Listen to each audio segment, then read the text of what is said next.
మత వివక్షతకు వ్యతిరేకంగా క్రైస్తవ ప్రగతి పరిరక్షణ సమాఖ్య ప్రత్యక్ష పోరాటానికి దిగింది. క్రైస్తవుల అభ్యున్నతికి వ్యతిరేకంగా ఉన్న చట్టాలను ఖండిస్తూ విశాఖలో 10న శాంతియుత నిరసన ర్యాలీ చేపడుతున్నట్లు సమాఖ్య సభ్యులు ప్రకటించారు.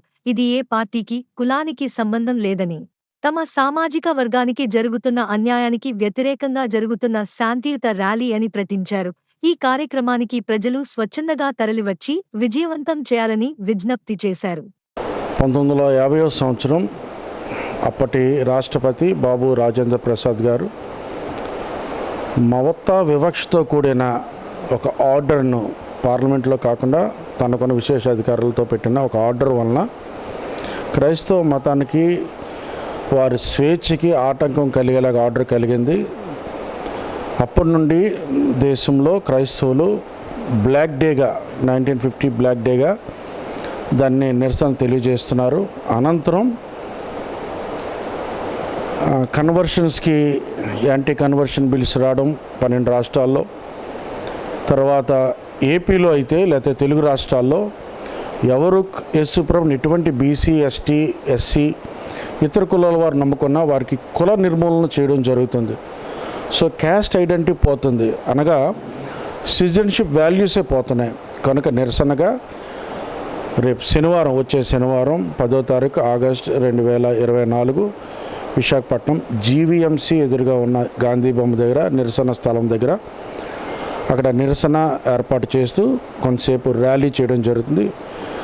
దయచేసి 3 గంటల నుండి ఏర్పాట్లు చేయబడుతున్నాయి. 2 గంటలకల్లా ప్రజలందరూ అక్కడ చేరుకొని దేవుని స్తుతిస్తూ ప్రార్థిస్తూ నిరసన శాంతియుతంగా నిరసన తెలియజేయడానికి కూడి రావాలని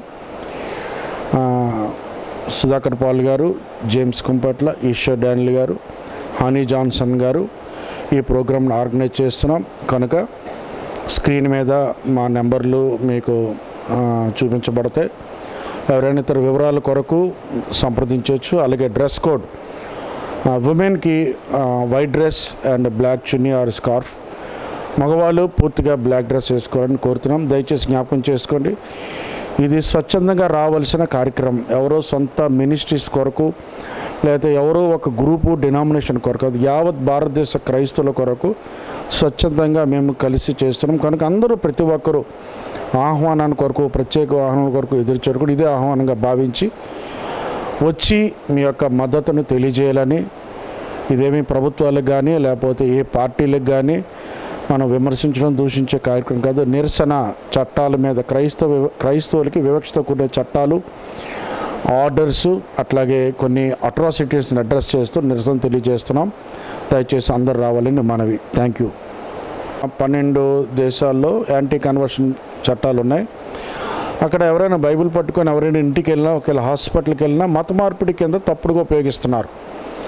ఇలాగా నిజానికి ఎవరూ ఫోర్స్ఫుల్ కన్వర్షన్ జరగకపోయినప్పటికీ ప్రతి క్రైస్తవుడు కానింట్లో క్రైస్తవుడు కానింట్లో బైబిల్ ఉన్నా అది ఫోర్స్ఫుల్ కన్వర్షన్గా తప్పుడు కేసులు పెట్టడం బట్టి ఇప్పటికీ వందలాది మంది యూపీ లేకపోతే ఇతర మధ్యప్రదేశ్, ఛత్తీస్గఢ్ ప్రాంతాల్లో వాళ్ళు జైల్లో మగ్గుతున్నారు. ఛత్తీస్గఢ్ ప్రాంతంలో గిరిజనులు ఎవరైతే దేవుని నమ్ముకుంటున్నారో వారికి మీరు గిరిజన హక్కులు కోల్పోయారు కనుక మన్యంలో ఉండదు, అడవుల్లో ఉండదు, అటవీ హక్కులు కూడా మీకు లేవని, కనీసం చనిపోతే బరియల్స్ కూడా అక్కడ చేయకపోతే వేరే ప్రాంతాలకు వచ్చి చేయడం జరుగుతుంది. అటువంటి వివక్ష ఈ చట్టాల వలన క్రైస్తవులకి అన్యాయం జరుగుతుందండి. ప్రచారం అన్నది అది హక్కు అండి. ఈ మత ప్రచారం ఇప్పుడు మన పొలిటీషియన్స్ ఎలాగైతే వారు గెలిచినా గెలవపోయినా అన్ని ప్రాంతాల్లో వాళ్ళ పార్టీ వాళ్ళు ఎలా ప్రచారం చేస్తారో అది ఫండమెంటల్ రైట్. మా మతాన్ని మేము ప్రచారం చేయడం, అది మతం ప్రచారం చేయడానికి వాళ్ళు ఏమంటారంటే బలవంతం మత మార్పిడిగా వారు భావిస్తున్నారు. అది తప్పుడుగా సాంకేతికాలు ఇవ్వడం వలన ప్రజల్లో కొంతమందికి క్రైస్తవుల మీద శత్రుత్వం కలిగించేలాగా హేటెడ్నెస్ కలిగిస్తున్నారండి. అది కొన్ని రాజకీయ పార్టీలు అవ్వచ్చు, ముఖ్యంగా ఆర్ఎస్ఎస్, బీజేపీ లాంటి వాళ్ళు క్రైస్తవుల్ని టార్గెట్ చేస్తూ, క్రిస్టియన్ మైనారిటీ టార్గెట్ చేస్తూ తప్పుడు సమాచారం ద్వారా హేటెడ్నెస్ కలిగిస్తున్నారు.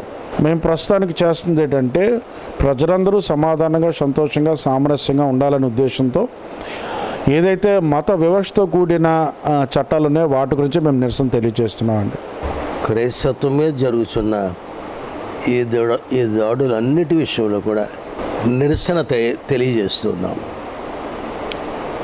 కనుక ఆ రోజు జీవీఎంసీ గాంధీ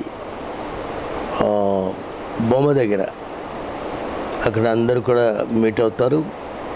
దయచేసి మీరందరూ కూడా 3 గంటలకి అక్కడికి రావాలని నేను కోరుతున్నాను. దేవుడు మిమ్మల్ని దీవించునుగాక. ఆమేన్. ఆమేన్.